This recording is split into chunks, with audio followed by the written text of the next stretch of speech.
Because when the law controls you, you do everything right, but you don't look normal. Because you're doing things because an external force is telling you what to do. So the law says, on the 8th day you name this child. But God said that his name shall be called Jesus. You can disobey God if you're not careful. You see, Mary and Martha could have sat down on those 8 days and started to say, but wait a minute, did we really see an angel? Did the angel really say his name is Jesus? Maybe his name is not Jesus. Maybe his name is Yahshua Yamashiach. Maybe his name is not his name. Maybe his name was Zeus. Because the law suspends you and causes you to be able to think, but you can't act on the thoughts. You have to do what the law says. Maybe I'm explaining too much, but I think it's important for us to explain this because many of our lives are damaged by the law. But yet, we love the law because the law brought order into our life. But any order that's brought into your life and God didn't bring it there, it's not a good order. Now someone said, but wait a minute, didn't God give the law? Yes, God gave the law. But God gave the law to be able to help you so that you can evaluate whether your behavior is right or wrong. It wasn't meant to control you. It was meant for you to compare your behavior with it so you can know whether you're living right or you're not living right. The law was never meant to rule you. The law was meant to convict you so that you can begin to look to God to help you to change. But is that this man named Simeon, he gets a word from God that he's going to see the Lord Christ. And he's going to be able to bless the Lord Christ.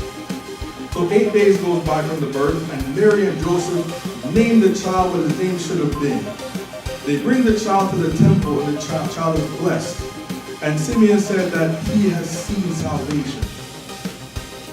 Before we get into this, I want to talk about a little bit about the law. Is that people in the church don't associate with marijuana. We don't associate with ganja, with the reefer. We don't associate with that stuff. Ganja. Ganja. We don't associate with that stuff. We put that stuff away. That stuff is of the devil. But we have a prime minister that's saying that, you know what, I want to legalize it. I want to make it so that it's not against the law and yet that you won't be punished for having the marijuana. Now, I will not be surprised if somewhere within this vast area of Toronto, people who frequent church will say to themselves, well, you know what, it has some medicinal value.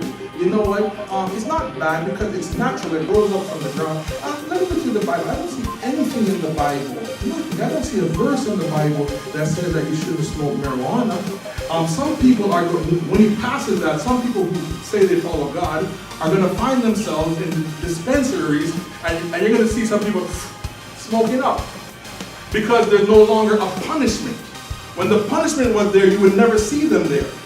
But because there is no more punishment, some people are going to say, I don't see anything wrong with it. It's just the same as a little drink, you know. It's not a sin. And they're going to find themselves in it because they're living under the law. And so long as the law says you can't do something, you don't do it. But when the law is removed, you just do whatever you want to do. Because what happens is because you're moving not by an internal thought process, you're moving because there's an external force saying that you can't do this. Punishment oftentimes dictates our behavior. You see, right and wrong is not always dictated by feeling good or feeling bad. Some things that you do that are good, they feel bad. I don't know if you've ever lifted weights. If you lift enough heavy weights and you do it for a long time and you go to bed, you get some pain. Some physically is good, but there comes pain after you begin to perform, after you begin to lift weights. Pain comes. So not everything that feels good is right, and not everything that hurts is bad. But what happens is that the law always makes you feel bad for what stops you from doing certain things because you're afraid of the law. But the danger in being freed from the law is that whatever you think, you begin to do. But at the same time, the danger of being under the law is that you do everything the law says, even when you don't believe it. And God is saying that I want to free people from the law. I want to free people from legalistic thinking. I want to free people from this kind of concept. So what happens now is that he's saying that the law is only so strong as there's punishment.